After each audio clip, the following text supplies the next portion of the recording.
할렐루야. 9월 1일 수요일 야곱의 우물입니다. 새롭게 시작하는 첫날이고 또 9월 첫 달을 시작하는 오늘입니다. 주의 은혜와 평강이 넘치는 9월 한 달 되시기를 주의 이름으로 축복합니다. 이 시간 제가 기도하고 하나님의 말씀을 함께 나누겠습니다. 주님, 무더웠던 여름을 지키시고 또 새로운 9월을, 이 가을을 허락하시니 감사합니다. 그동안 지친 모습 추스리고 다시 새롭게 시작할 수 있는 9월이 되게 하옵소서. 말씀과 기도, 예배 회복이 있게 하시고 성령이 충만한 9월 되게 하옵소서. 하나님의 말씀을 충만하게 부어주실 것을 믿으며 예수님의 이름으로 기도합니다. 아멘. 이 시간 오늘 우리에게 주시는 하나님의 말씀은 느헤미야 5장 6절에서 13절까지의 말씀입니다. 느헤미야 5장 6절에서 13절까지의 말씀을 제가 봉독하겠습니다. 내가 백성의 부르짖음과 이런 말을 듣고 크게 노하였으나 깊이 생각하고 귀족들과 민장들을 꾸짖어 그들에게 이르기를 너희가 각기 형제에게 높은 이자를 취하는도다 하고 대회를 열고 그들을 쳐서 그들에게 이르기를 우리는 이방인의 손에 팔린 우리 형제 유다 사람들을 우리의 힘을 다하여 도로 찾았거늘 너희는 너희 형제를 팔고자 하느냐. 더구나 우리의 손에 팔리게 하겠느냐 하매 그들이 잠잠하여 말이 없기로 내가 또 이르기를 너희 소행이 좋지 못하도다. 우리의 대적 이방 사람의 비방을 생각하고 우리 하나님을 경외하는 가운데 행할 것이 아니냐. 나와 내 형제와 종자들도 역시 돈과 양식을 백성에게 꾸어 주었거니와 우리가 그 이자 받기를 그치자. 그런즉 너희는 그들에게 오늘이라도 그들의 밭과 포도원과 감람원과 집이며 너희가 꾸어준 돈이나 양식이나 새 포도주나 기름에 100분의 1을 돌려보내라 하였더니 그들이 말하기를 우리가 당신의 말씀대로 행하여 돌려보내고 그들에게서 아무것도 요구하지 아니하리이다 하기로 내가 제사장들을 불러 그들에게 그 말대로 행하겠다고 맹세하게 하고 내가 옷자락을 털며 이르기를 이 말대로 행하지 아니하는 자는 모두 하나님이 또한 이와 같이 그 집과 산업에서 털어버리실지니 그는 곧 이렇게 털려서 빈손이 될지로다 하매 회중이 다 아멘하고 여호와를 찬송하고 백성들이 그 말한 대로 행하였느니라. 아멘. 어제 우리는 그 물질 때문에 사랑하는 가족을 팔고 동족을 팔고 그것 사이에서 폭리를 취하고 이득을 취했던 그런 모습을 느헤미야 5장 6절 이하에 1절에서 5절 말씀 사이에서 보게 되었습니다. 그 모습을 보면 물질이 하나님의 법, 하나님의 말씀보다 위에 있었던 것을 보게 됩니다.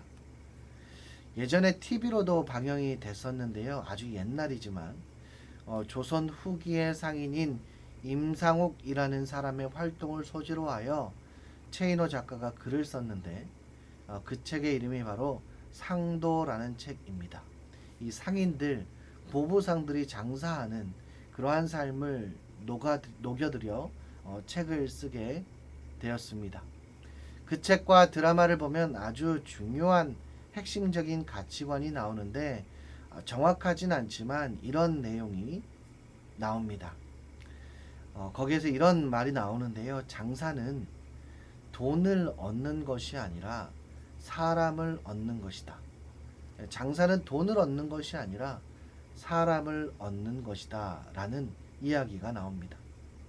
이 보부상의 이야기를 다룬 작품 속에서 굉장히 귀한 가치관을 발견했던 것 같습니다. 세상의 가치관은 기본적으로 다른 사람을 밟고 그 위에 올라서야 한다는 생각을 기초로 합니다. 내가 남보다 많이 가져야 하고 더 많이 누려야 하기 때문에 그들 위에 올라서기 위한 힘을 과시하고 그 힘을 사용하는데 그것이 때로는 폭력이 되기도 하고 또 어떨 때는 돈이 되기도 하고 인기나 명예나 자신의 권력이 되기도 합니다. 그런데 상도에서는 당연히 그 작품 속에서 돈을 추구하고 또 다른 이들보다 더 많이 벌어야 된다는 생각을 당연히 가지고 있어야 할 상인이고 보부상인데, 그 상인이 돈을 얻는 것이 아니라 사람을 얻어야 된다고 말하는 것을 보게 될 때에 참 많이 기억에 남는 감동적인 순간으로 제가 기억했던 것 같습니다. 느헤미야가 이끄는 유대인 공동체에서 세상의 영향력이 자리 잡았습니다. 동족을 수탈하고 종으로 삼아서라도 나의 경제적인 안정, 나의 부의 축적을 도모하려는 태도가 그 안에 있었습니다. 이런 태도는 인간의 저변에 깔린 탐욕과 공포에 뿌리내리고 어떻게든 다른 이들의 것을 빼앗아서 내 것을 채워야 한다고 그 마음에 속삭이는 것입니다. 오늘 말씀의 느헤미야는 크게 분노합니다. 그러나 그 분노 그 뒤에 바로 7절에 이어서 보시면 깊이 생각하였다라고 적혀 있어요. 굉장히 큰 분노가 일어나지만 자신의 수상궁을 버리고 헌신과 또 이스라엘 민족을 살리고 정체성을 확립하기 위하여 이 땅에 와서 이렇게 하는데, 이익을 탐하기 위해서 이렇게 하는 것을 보며 얼마나 화가 났겠습니까? 크게 분노하였지만 그 분노하는 감정을 앞세우지 아니하고 깊이 생각합니다. 깊이 생각하는 동안 마음을 진정시키고 가라앉혀서 감정적인 모습이 아닌 하나님의 말씀에 기인한 행동을 하려고 이 느헤미야가 노력을 합니다. 저는 이 모습을 크게 칭찬하고 저 안에도 많이 없는 모습이라 참 위대한 모습이다, 이렇게 생각이 되어집니다. 분노는 사람의 생각을 흐트리고 이를 그르치게 만듭니다. 그리고 자신도 모르게 감정에 앞서 나간 행동들로 인해서 얼마나 많은 사람들이 그 뒤에 후회를 하는지 모릅니다. 왜냐하면 자신의 이성적으로 판단하여 한 것이 아니라 감정에 앞서여 감정에 치우쳐 한 행동들은 실수를 할 수 있기 때문입니다. 느헤미야 역시 그렇게 할 수 있는 상황 속에서 그는 크게 분노하였지만 그 분노를 잠재우고 깊이 생각하여 원칙에 따라 귀족들과 민장들을 꾸짖는 것을 볼 수 있습니다. 느헤미야가 그들을 꾸짖으며 한 말이 상당히 중요한데요. 귀족들과 민장들이 돈이 아니라 사람을 얻으려 했다면 당연히 이자를 받지 않고 꾸어주거나 아예 베풀었어야 합니다. 그런데 그들은 사람을 얻기 위함이 아니고 마음을 얻기 위함이 아니고 함께 공존해서 살아가기 위함이 아닌 돈을 추구했기에 사람을 노예로 삼을 정도가 된 것입니다. 느헤미야가 더 심각하게 받아들일 수밖에 없는 이유는 지금 현재 이 사람들이 바벨론의 포로였다는, 바벨론의 노예였다는 사실입니다. 70년간 자신의 나라가 아닌 타국에서 노예로 살았습니다. 느헤미야는 하나님의 섭리 가운데 모두들 노력하여 어떻게든 그 노예의 굴레를 벗으려고 노력했고, 형제들이 노예가 되지 않게 하기 위해서 힘썼는데 정작 너희가 형제를 어떻게 노예로 삼을 수 있느냐는 것. 모두 다 포로였고 모두 다 노예였습니다. 모두 다 힘겨운 삶을 살았습니다. 그런데 이제 독립을 꿈꾸고 정체성을 확립하려는 이 사이에서 왜 여기에서 귀족과 민장 그리고 서민들과 노예까지 종까지 이 계층을 나누고 이 이익을 탐하기 위해서 하나님께서 만들어 놓으신 법을 지키지 않고 사사로운 법을 만들어내느냐고 꾸짖고 있습니다. 그리고 이 말 앞에 아무도 자기가 정당하다고 말할 수 없는 모습이 성경 속에 기록되어 있습니다. 그리고 느헤미야는 한 가지를 더 꾸짖게 되는데요. 그 말씀 바로 9절 말씀입니다. 제가 9절 말씀을 한번 읽어 드리겠습니다. 내가 또 이르기를 너희의 소행이 좋지 못하도다. 우리의 대적 이방의 사람이 비방을 생각하고 우리 하나님을 경외하는 가운데 행할 것이 아니냐. 내가 또 이르기를 너희의 소행이 좋지 못하다. 우리의 대적 이방 사람의 비방을 생각하고 우리 하나님을 경외하는 그 가운데서 행할 것이 아니냐. 다른 사람들이 하나님을 어떻게 바라볼지 우리를 통하여 보는 하나님이 어떤 존재일지 그것을 생각하고 행동해야 될 것이 아니냐라고 꾸짖고 있습니다. 이유 없이 사람들이 비난하는 그런 사람들을 제외하고 정말 그냥 이유도 없이 말도 안 되게 비난하는 안티 크리스천들을 제외하고요. 나 자신을 포함하여 우리 모두가 세상에서 비방을 받고 비난을 받을 때는 그들이 생각했던 기대치가 무너졌을 때 비난합니다. 예수 믿는 사람은 안 그럴 줄 알았는데, 예수 믿는 사람들은 이 정도는 할 줄 알았는데, 이 경계가 무너질 때, 물론 그들이 정해놓은 기준과 높이 수위이긴 하지만 그것이 무너질 때 세상 사람들은 예수 믿는 사람들을 실망하고 비난합니다. 예수 그리스도를 믿는 사람들이, 하나님을 믿는 사람들이 왜 그러냐고 비방하게 되는 것은 그들의 기대치, 그들의 마음, 그들이 놓은 그 단계를 무너졌을 때, 오르지 못했을 때, 너무너무 착하고 선할 줄 알았는데 그런 모습이 아니거나 그런 인간적인 모습 속에서도 하나님을 사랑하는 모습과 마음이 있을 줄 알았는데 그런 모습이 없을 때 세상 사람들은 실망하게 된다는 것입니다. 느헤미야는 솔선수범하여 자기부터 이자를 받지 않겠다 선언하고 받은 이자의 일부를 다시 돌려주고 이제부터 이자를 받지 말자 이렇게 명령하고 있습니다. 하나님의 백성들은 그런 세상적 원리를 뛰어넘는 권능을 발휘하여 돈을 얻는 것이 아니라 사람을 얻는 마음을 품어야 함을 강조하고 있습니다.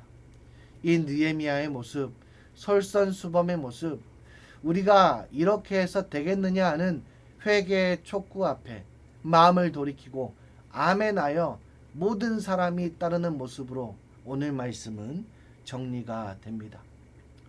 물질을 선하게 사용할 수 있지만 돈을 사랑하면, 돈만 사랑하면 그 돈이 일만하게 뿌리가 된다고 성경은 말씀합니다.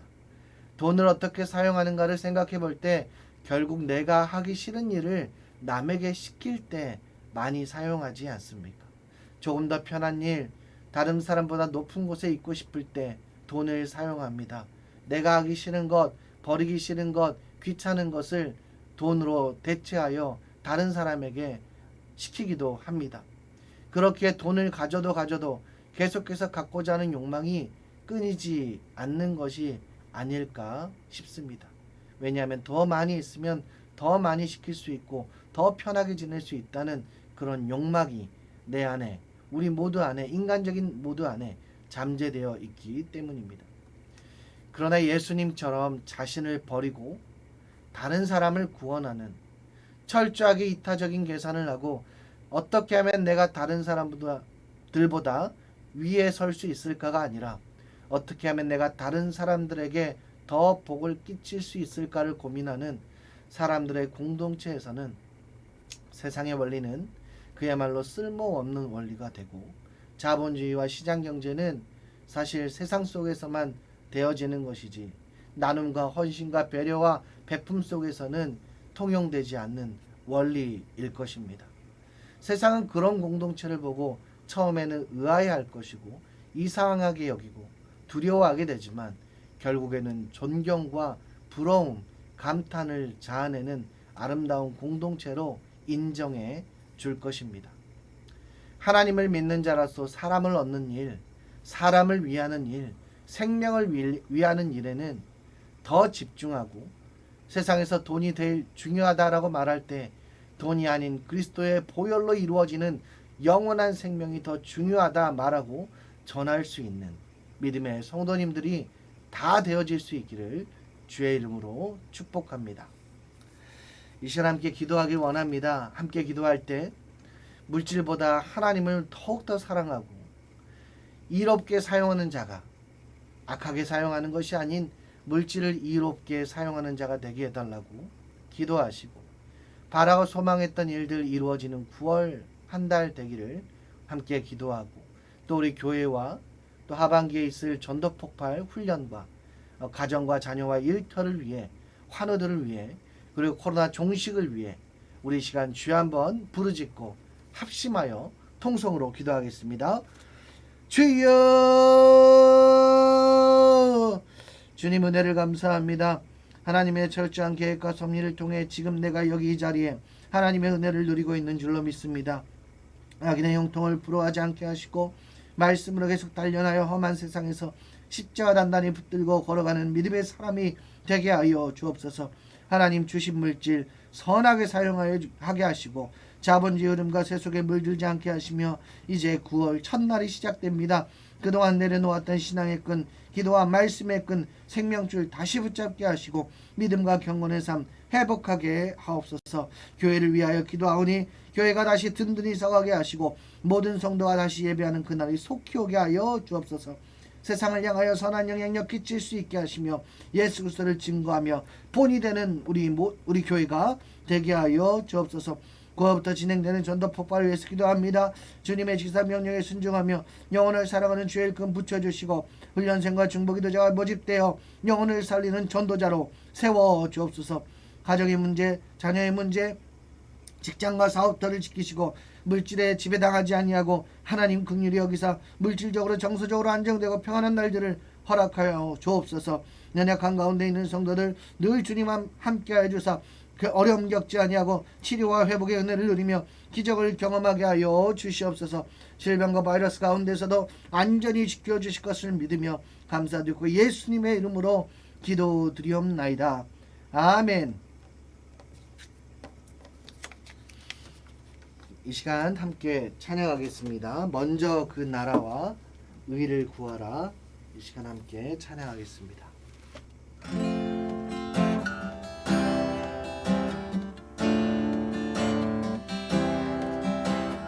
먼저 그 나라와 의를 구하라. 그 나라와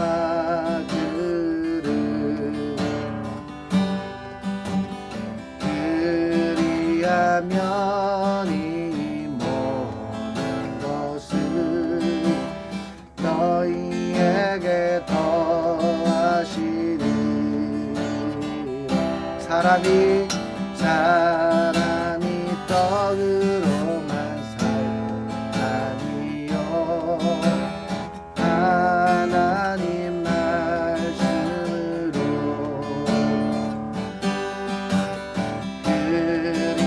그리하면 이 모든 것을 너희에게 더하시리라.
하나님 나라에서 복된 성도로 살아가시는 귀한 권속들 되시기를 주의 이름으로 축복합니다.